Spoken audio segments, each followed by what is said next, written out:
everybody, Deadskill here. Hope you're having a good day. Today we're going to be looking at this amplifier here. It's an Orange Custom Shop 50, made in the UK.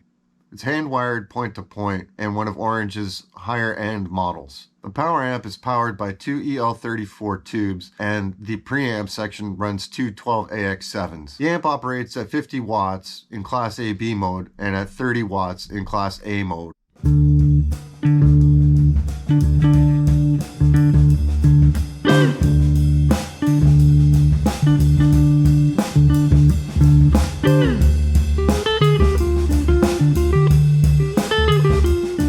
This is a very straightforward single channel amplifier with no effects loop. The front of the amp has an input for your guitar as well as an EQ lift. Now Orange doesn't include a foot switch, so I'm going to demonstrate that just by sticking a cord into it. The front panel also has Orange's picks only design, which is cool to me and aggravating to others, meaning that the labels are not printed as words for the controls, they're just pictures only. Besides our power switch and our standby switch, we have our volume, mid-range punch or upper mid-range punch, which looks like a little fist, our treble, middle, bass, and gain controls. You'll see some close-up shots as I do a demo of the amplifier. This cabinet is the PPC212V. It's got two 12-inch speakers, which are Celestion Neo creambacks in it. This cabinet runs at 16 ohms. So there's not a lot of reviews online about this amplifier, and a lot of the reviews that are out there show a lot of the rock and heavier tones. What I'm going to do is loop some passages with some chords and some single note lines. And I'm going to be using my my Shure Classic and a Gibson Les Paul guitar. Mic I'm running is a Shure SM57, and that's going into my Logic Pro setup with no effects processing. After the demo, stick around, you'll hear my comments and opinion on this amplifier.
Thanks for sticking around, folks. Well, my take is that I really do love this amplifier. Interesting story is that I bought this amplifier and had it for about 2 weeks, and I wasn't quite getting it. So I took it back to the music store and I brought home a different orange amp, a TH30. I kept that amp for another 2 to 3 weeks, and I just ended up missing this one. So I went back and rebought this amp and exchanged the orange TH30 head that I had. So probably your number one question with this amplifier is, does it take pedals well? Stay tuned for some footage after this section here where I'm messing around with some pedals in the front of this amplifier.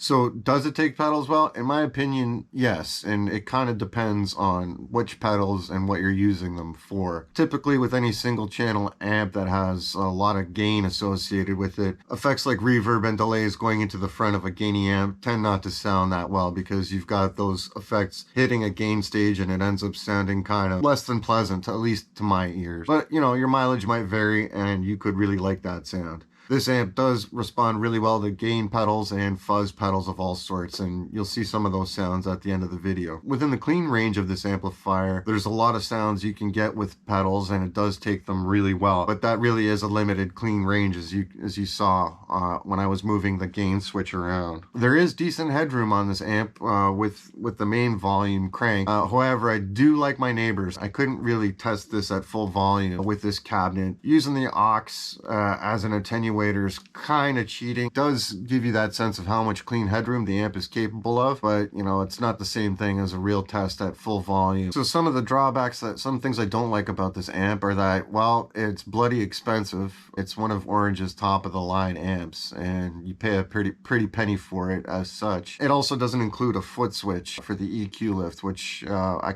find kind of annoying. I've tried other foot switches, and for some reason I can't get the switch to work properly, and I've tried standard guitar cable in here as well as a TRS cable, and a bunch of different foot switches I've tried don't seem to engage the EQ lift, so it looks like I might have to buy Orange's specific foot switch. Now this amp isn't for everybody. I happen to love it because it does have really great clean sounds and the gain is just magic. It's not a Marshall, it's not a Fender, it's not a Vox, it's its own thing. It does that one thing extremely well. Probably not the most versatile amp in my arsenal, but since I had some of those other food groups covered tone wise, this amp fills a spot in my collection and it frankly just kicks major butt. I can't wait to gig with it and use it for more and more recordings in the future. And you kind of have to spend time with this amp to really get to know it and learn sort of how the tone shaping possibilities work with it. Anyway, folks, thanks for watching and tuning in. Stay tuned for a little more demo footage of me just messing around with some effects in the front of this amp here. Take care, stay safe, I hope you're all doing well. Denskill out.